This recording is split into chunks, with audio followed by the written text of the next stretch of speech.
ഇതിന് പിന്നാലെയാണ് സ്വർണ്ണവിലയിൽ വീണ്ടും ഇടിവുണ്ടായത്.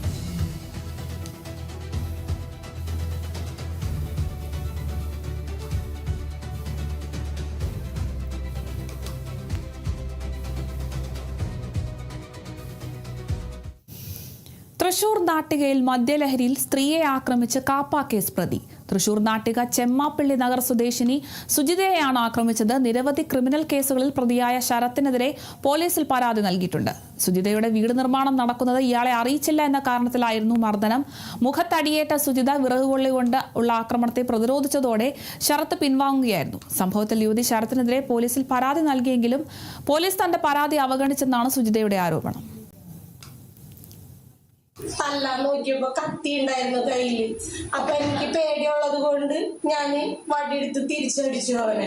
ഹോസ്പിറ്റലിൽ നിന്ന് അവര് പറഞ്ഞിട്ട് പോലീസ് സ്റ്റേഷനിൽ ഞങ്ങൾ പരാതി കൊടുത്തു.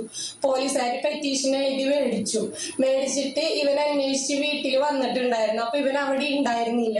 എന്നിട്ട് പിന്നെ 3 ദിവസം ഇവൻ കഴിഞ്ഞിട്ട് പോലീസ് സ്റ്റേഷനിൽ പോയി ഇവൻ ഹാജരായി.